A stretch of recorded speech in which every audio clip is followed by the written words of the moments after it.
Hello, everyone, and welcome to 2026. So, I don't know about y'all, but 2025 was a lot. That has been the sentiment for a lot of the folks in my community. And honestly, just anyone I've come into contact with and have heard their story. So 2025 has been the year of the wood snake.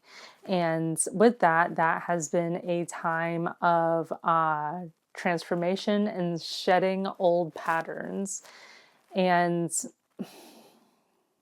for me, when I think of shedding old patterns, there's a bit of like symbolic death that comes into play.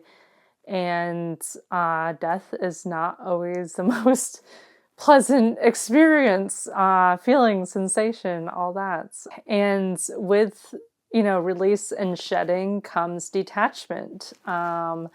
Detachment has been a very big theme for me this year, to where honestly it has felt almost undignified at times. Like, I get my level of dignity may be different from others, but yeah, wow, it just so much has been, shed off, torn off, it has felt like at times. And what is underneath is a bit raw. And to build on rawness, another thing that has come to surface, not for the first time, but is my fear of being seen, which is ironic that, I'm on here, I have a YouTube channel that I am working again on fostering in a new way, which feels good. So, fear of being seen, what does that mean to me? This is something that has been with me for a long time. I feel like it most often comes up when I'm in front of people that I really respect and admire. I feel like, and this is me, like I shrink a bit of just like, and I go into freeze mode, like it's literally happening of like, I don't know what to say. So yeah, that's something that, I don't know, for lack of maybe practice, and that's something that I'm looking to practice more in the new year, is just letting what wants to come through, of not getting stuck, not being frozen. Ooh, and those are difficult sensations to move through. Y'all, the year of the snake is not quite over. We're in it till February 16th. So I don't know about y'all, but I am still feeling it. It's still kicking my butt. I feel like at times, like there was specifically in December, felt like a lot of water. Like I was literally being tossed around, and just like all I could do was try and breathe. Yeah, that year's the snake. It's been brutal, profound, but brutal. And so as we look into the year of 2026, that's the year of the horse. So that's passion, momentum, bravery. And something I did to kind of test and see how this plays out, but I'm like super excited, is I learned this year at around the winter solstice, which is perfect timing because that's when it begins, is the 13 wishes or 13 intentions.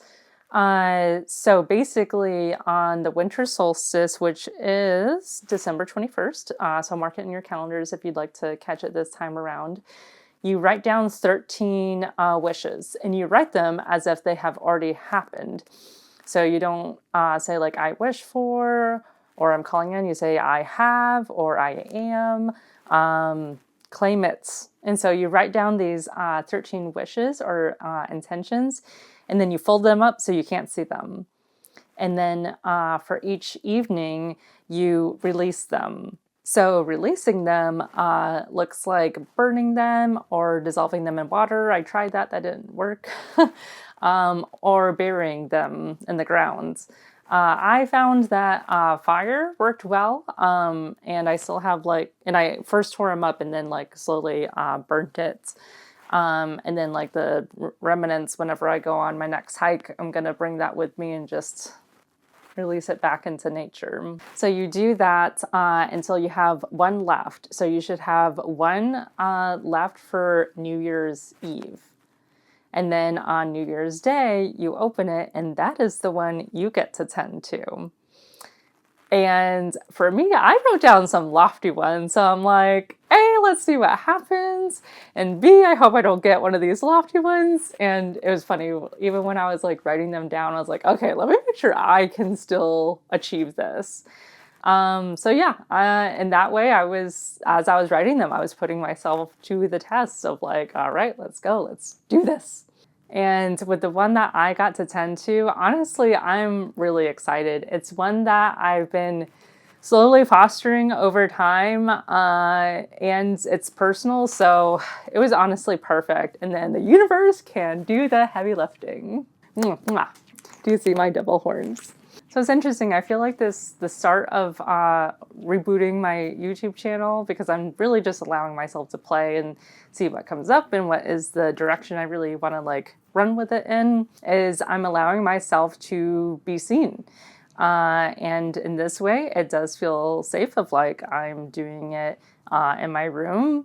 But at the end of the day, it could be one person, it could be 20, 50, hundreds, millions of people that see this. So yeah, that's something that I keep in mind.